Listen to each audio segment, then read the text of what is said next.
প্রতিনিয়ত আমাদের সরকারের যে পরিকল্পনাগুলো আছে, সাধারণ মানুষের প্রাথমিক স্বাস্থ্য সেবা যথাযথভাবে যাতে প্রতিটি মানুষ পায়, নবজাতক থেকে বয়োবৃদ্ধ যারা, তাদের প্রত্যেকটি স্বাস্থ্য সেবা যথাযথভাবে নিশ্চিত করার জন্য আমরা প্রতিটি কর্মী একাগ্রভাবে নিশ্চিত করার জন্য চেষ্টা করছি।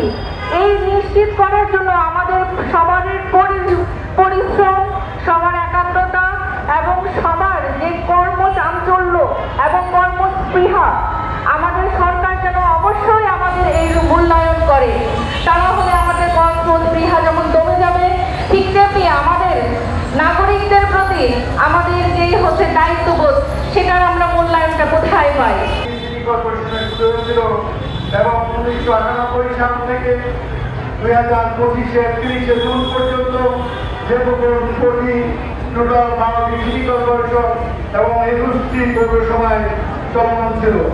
আপনারা জানেন 1912 সালে বিগত সরকার সম্পূর্ণ উদ্দেশ্য প্রণোদিতভাবে আমাদের বগুড়া, মাধবদী এবং সাভার পৌরসভাকে সমস্ত অন্যায়ভাবে প্রকল্প থেকে উদ্দেশ্য প্রণোদিত বাদ দেয়।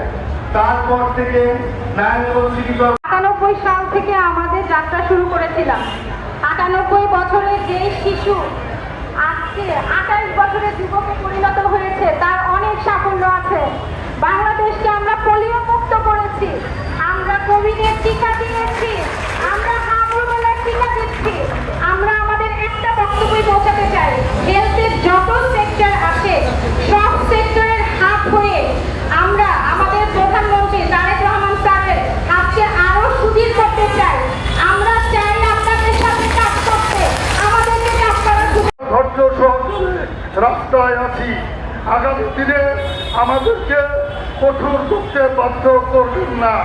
আমরা ঘরে থাকতে চাই, আমরা আমাদের ক্লিনিকে থাকতে চাই, আমাদেরকে রাস্তায় নামাবেন না।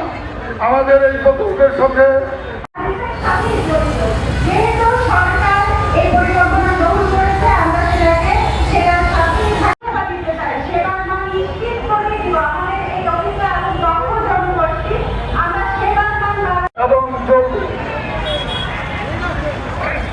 প্রিয় ভাইরা, আমাদের এই আন্দোলন সংগ্রাম কমিটির সম্মানিত প্রধান উপদেষ্টা জনাব ইউনূস আলী ভাই আমাদের মাঝে উপস্থিত আছেন।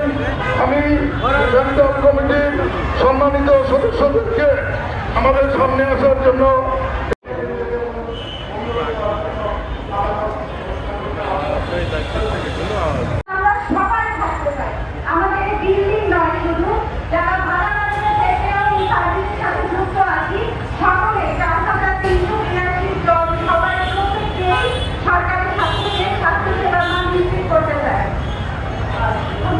ধন্যবাদ।